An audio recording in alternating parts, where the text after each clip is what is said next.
किती वेळा असं होतं की तुम्ही मुलांना प्रेमाने सांगता पण ते ऐकतच नाहीत. दोनदा तीनदा चारदा सांगूनही जेव्हा त्यांच्याकडून काहीच प्रतिक्रिया येत नाही, तेव्हा शेवटी तुमचा संयम तुटतो. तुम्हाला ओरडावंच लागतं. कधीकधी हातही उगारला जातो. पण त्यानंतर काय होतं? मूल घाबरून रडायला लागतं. तुम्ही शांत होता आणि रात्री झोपताना तुम्हाला प्रचंड वाईट वाटतं. मनात विचार येतो की मी आज पुन्हा माझ्या मुलावर ओरडले. मी एक वाईट आई किंवा वाईट बाबा तर नाहीये ना? आज मी तुम्हाला या अपराधी भावनेतून बाहेर काढणार आहे. आज मी तुम्हाला ओरडण्याऐवजी शिस्त कशी लावायची याचे 7 अतिशय सोपे आणि थेट मार्ग सांगणार आहे. तुम्ही हे बघता याचा अर्थ तुम्हाला तुमच्या मुलांशी असलेलं नातं सुधारायचं आहे. आज मी तुम्हाला एक अशी पद्धत सांगणार आहे जी वापरून तुम्ही तुमचं ओरडणं कायमचं थांबवू शकता. ही पद्धत नक्की काय आहे आणि रागाच्या भरात ती कशी आठवायची हे मी तुम्हाला या व्हिडिओच्या शेवटी एका प्रत्यक्ष उदाहरणासह दाखवेन. त्यामुळे तो भाग अजिबात चुकवू नका. मुलं ऐकत नाहीत हा खरा प्रॉब्लेम नाहीये. आपण ज्या पद्धतीने त्यांना गोष्टी सांगतो तिथे अडचण आहे. आपण ओरडतो कारण आपल्याकडे त्या क्षणी दुसरा कोणताही मार्ग नसतो. आपल्याला वाटतं की ओरडल्याशिवाय मुलं ऐकणारच नाहीत. पण जेव्हा आपण ओरडतो तेव्हा मुलांच्या मेंदूत काय होतं हे समजून घेणं गरजेचं आहे. आपण ओरडतो तेव्हा मुलं घाबरतात, ती रडतात आणि तात्पुरती शांत होतात. आपल्याला वाटतं की आपली पद्धत काम करतीये, पण खरं सांगायचं तर त्यांना ही अजिबात समजत नाही की त्यांनी नक्की काय चुकीचं केलं आहे. त्यांना फक्त एवढंच समजतं की आई किंवा बाबा आता रागावले आहेत आणि त्यांच्यापासून स्वतःला वाचवणं गरजेचं आहे. पुढच्या वेळी तीच चूक ते पुन्हा करतात, पण यावेळी ती लपवून करतात, कारण त्यांना तुमची भीती वाटत असते. शिस्त लावणं आणि भीती दाखवणं या दोन पूर्णपणे वेगळ्या गोष्टी आहेत. शिस्त लावणं म्हणजे त्यांना योग्य आणि अयोग्य यातील फरक समजावून सांगणं. भीती दाखवणं म्हणजे फक्त त्यांना गप्प करणं. आपल्याला मुलांना भीती वाटणारी व्यक्ती बनायचं नाहीये. इथूनच सुरुवात होते पॉझिटिव्ह पेरेंटिंगची. याचा एक साधा नियम आहे. मुलांशी सुधारण्याआधी त्यांच्याशी कनेक्ट व्हा. आधी नातं, मग सुधारणा. थांबा, 1 सेकंड विचार करा. तुम्ही काल तुमच्या मुलावर का ओरडला होतात? कारण खरंच एवढं मोठा होतं की तुमचा स्वतःचा मूड खराब होता? ऑफिसचं टेन्शन, घरातील कामं किंवा थकवा यामुळे आपण अनेकदा आपला राग मुलांवर काढतो. हे मान्य करायला थोडं जड जातं, पण हे सत्य आहे. आता आपण आपल्या मुख्य विषयाकडे वळूया. मी तुम्हाला 7 पद्धती सांगणार आहे. या पद्धती मी स्वतः माझ्या घरात वापरून पाहिल्या आहेत आणि त्यांचे निकाल स्पष्ट दिसतात. पहिली पद्धत. मुलांचं वागणं न पाहता त्यांच्या भावना समजून घ्या. समजा तुमचं 3 वर्षाचं मूल खेळता खेळता अचानक आपली खेळणी फेकायला लागतं. आपण लगेच काय म्हणतो? खेळणी फेकू नकोस, नाहीतर मी तुला मार देईन. इथे आपण फक्त त्याचं वागणं पाहिलं. पण तू खेळणी का फेकतोय? कदाचित त्याला तो खेळ जोडता येत नसेल आणि त्याला स्वतःचाच राग आला असेल. किंवा त्याला भूक लागली असेल.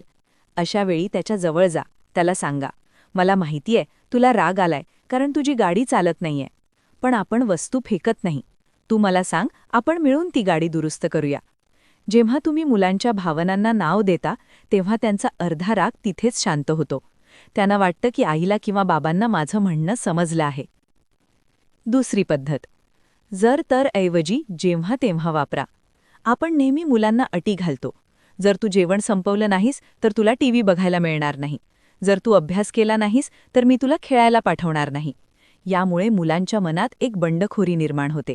त्यांना वाटतं की तुम्ही त्यांच्यावर सत्ता गाजवताय. या वाक्याची रचना थोडी बदला. जेव्हा तू तुझं जेवण संपवशील तेव्हा आपण मिळून टीव्ही बघू. जेव्हा तुझा अभ्यास पूर्ण होईल तेव्हा तू नक्की खेळायला जाऊ शकतोस. दोन्ही वाक्यांचा अर्थ एकच आहे, पण दुसरं वाक्य सकारात्मक आहे. त्यात कोणतीही धमकी नाही. मुलं धमकीला विरोध करतात, पण सकारात्मक गोष्टीला लवकर होकार देतात. हा छोटासा बदल करून पहा, तुम्हाला घरात शांतता दिसेल. तिसरी पद्धत. त्यांना सतत आदेश देण्याऐवजी पर्याय द्या. मुलं जेव्हा 2-3 वर्षांची होतात तेव्हा त्यांना स्वतःचं स्वातंत्र्य हवं असतं. त्यांना स्वतःचे निर्णय स्वतः घ्यायचे असतात. सकाळी उठल्यावर आपण त्यांना सांगतो, चल पटकन हे निळे कपडे घाल आणि तयार हो. मूल लगेच म्हणतं, नाही, मला हे कपडे नाही घालायचे. आणि मग रोज सकाळचं युद्ध सुरू होतं. याऐवजी त्यांना 2 पर्याय द्या. तुला आज लाल टी-शर्ट घालायचे की पिवळा? तुला दूध कपात हवंय की ग्लासात? जेव्हा तुम्ही त्यांना पर्याय देता तेव्हा त्यांना वाटतं की त्यांच्याकडे नियंत्रण आहे. ते त्या 2 पैकी एका पर्यायाची निवड करतात आणि तुमचं काम अगदी सोपं होतं. आता तुम्हाला वाटत असेल हे सगळं शांतपणे बसून ऐकायला आणि बोलायला खूप सोपं आहे. पण जेव्हा मूल समोर रडत असतं किंवा वस्तू फेकत असतं तेव्हा डोक्यात राग जातो आणि हे सगळं विसरायला होतं. बरोबर ना? मी तुम्हाला यासाठी एक अतिशय सोपी ट्रिक सांगणार आहे. हीच आपली चौथी पद्धत आहे. 5 सेकंदाचा पॉज. जेव्हा तुमचं मूल काहीतरी चुकीचं करतं आणि तुम्हाला प्रचंड राग येतो, तेव्हा काहीही बोलण्यापूर्वी फक्त 5 सेकंद थांबा. मनातल्या मनात 1 ते 5 आकडे मोजा आणि एक मोठा श्वास घ्या. हे 5 सेकंद तुमच्या रागावर नियंत्रण मिळवण्यात मदत करतात. या 5 सेकंदात तुमचा मेंदू तुम्हाला सांगतो की समोरचं मूल फक्त 4 वर्षांचं आहे आणि तुम्ही एक प्रौढ व्यक्ती आहात. तुम्ही एका लहान मुलासारखं रागावून चालणार नाही. हा छोटासा पॉज तुमचा ओरडण्याचा पॅटर्न कायमचा मोडू शकतो. 5वी पद्धत. शिक्षा देण्याऐवजी नैसर्गिक परिणाम अनुभवू द्या. आपण मुलांनी चूक केली की त्यांना कोपऱ्यात उभं करतो किंवा टीव्ही बंद करतो.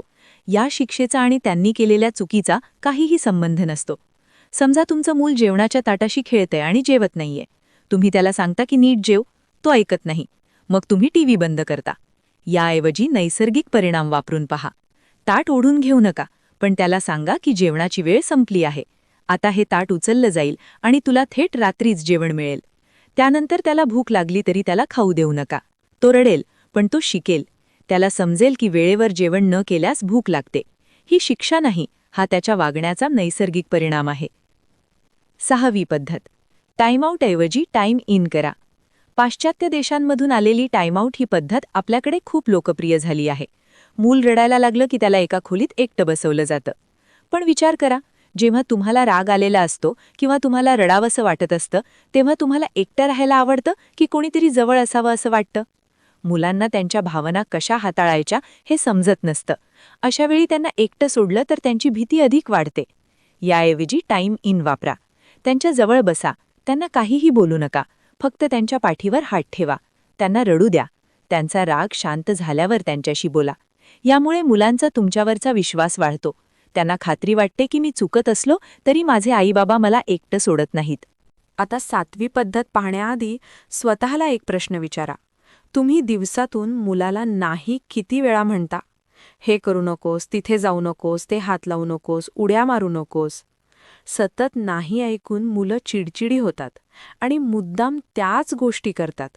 शक्य तिथे त्यांना असं वातावरण द्या जेणेकरून तुम्हाला सतत नाही म्हणायची वेळ येणार नाही. 7वी पद्धत आहे, त्यांच्या हुशारीचं नाही तर त्यांच्या प्रयत्नांचं कौतुक करा. जेव्हा मूल एखादं चित्र काढतं किंवा ब्लॉक बिल्डिंग बनवतं, तेव्हा आपण लगेच म्हणतो, अरे वा, माझा मुलगा किती हुशार आहे. हे ऐकायला छान वाटतं, पण यामुळे मुलांवर एक दडपण येतं की त्यांना कायम हुशारच राहायचं आहे. जेव्हा त्यांना एखादी नवीन गोष्ट जमत नाही, तेव्हा ते प्रयत्न करणं सोडून देतात. त्यांना वाटतं की आपण हुशार नाही आहोत. याऐवजी त्यांच्या प्रयत्नांवर लक्ष केंद्रित करा. त्यांना सांगा, अरे वा, तू हा लाल रंग खूप छान भरला आहेस. तू हे टॉवर बनवण्यासाठी खूप वेळ एका जागी बसून मेहनत घेतलीयस हे मला दिसतंय. जेव्हा तुम्ही प्रयत्नांचं कौतुक करता, तेव्हा मुलं नवीन गोष्टी शिकायला किंवा चुका करायला कधीच घाबरत नाहीत. मी सुरुवातीला म्हणाले होते की मी तुम्हाला एका प्रत्यक्ष उदाहरणासह हे सगळं कसं वापरायचं ते दाखवेन. आता आपण ते उदाहरण पाहूया. समजा तुम्ही मुलासोबत सुपरमार्केटमध्ये आहात. तुम्ही फक्त भाजी घेण्यासाठी गेला आहात.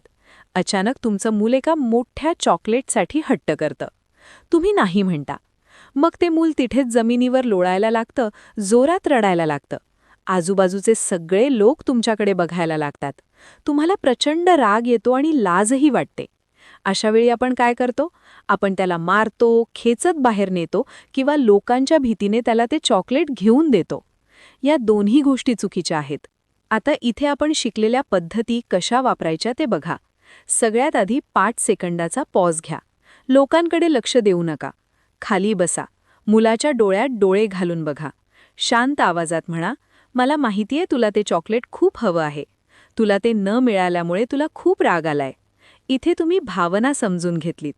पण आपण आज फक्त भाजी घेण्यासाठी आलो आहोत. आपण चॉकलेट घेणार नाही. इथे तुम्ही तुमचा नियम ठामपणे सांगितला. तुला आता खूप रडावंसं वाटतंय ना? ठीक आहे, आपण इथे 2 मिनिटं थांबूया.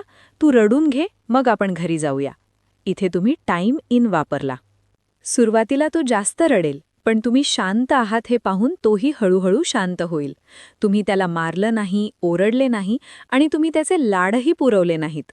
तुम्ही त्याला एक स्पष्ट संदेश दिला की तो रडतोय हे तुम्हाला समजते, पण रडल्यामुळे किंवा हट्ट केल्यामुळे त्याला ती वस्तू मिळणार नाही. एक गोष्ट कायम लक्षात ठेवा. तुमची मुलं तुम्हाला मुद्दाम त्रास देण्यासाठी हे सगळं करत नाहीत. त्यांचा मेंदू अजून पूर्णपणे विकसित झालेला नसतो. त्यांना त्यांच्या रागावर, निराशेवर नियंत्रण मिळवता येत नसतं.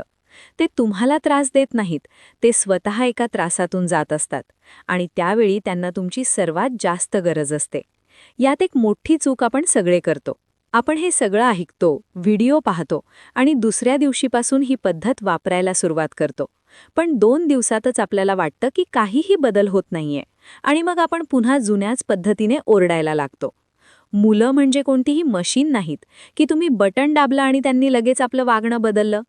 अनेक वर्ष तुमचं ओरडणं ऐकण्याची त्यांना सवय झालेली असते. तुमची नवीन शांत पद्धत स्वीकारायला आणि त्यावर विश्वास ठेवायला त्यांना वेळ लागेल. स्वतःला आणि मुलांना थोडा वेळ द्या. सातत्य ठेवा. तुम्ही शांत राहिलात तर मुलंही हळूहळू शांत राहायला नक्की शिकतील.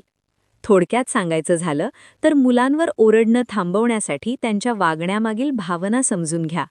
जर तरच्या धमक्या देण्याऐवजी जेव्हा तेव्हाही सकारात्मक वाक्य वापरा. सतत आदेश देण्याऐवजी त्यांना 2 पर्याय द्या.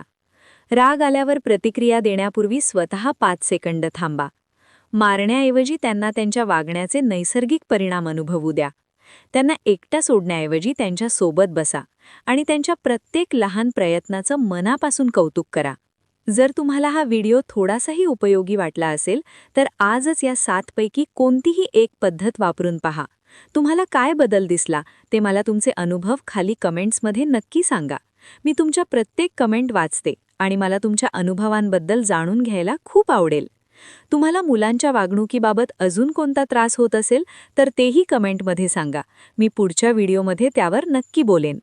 अशाच सोप्या, थेट आणि आपल्या घरातील पेरेंटिंग टिप्ससाठी मिसेस प्रिया इन्फो चॅनलला सबस्क्राईब करायला विसरू नका. चला तर मग भेटूया पुढच्या व्हिडिओमध्ये. तोपर्यंत स्वतःची काळजी घ्या आणि तुमच्या मुलांसोबत प्रत्येक क्षण आनंदाने जगा.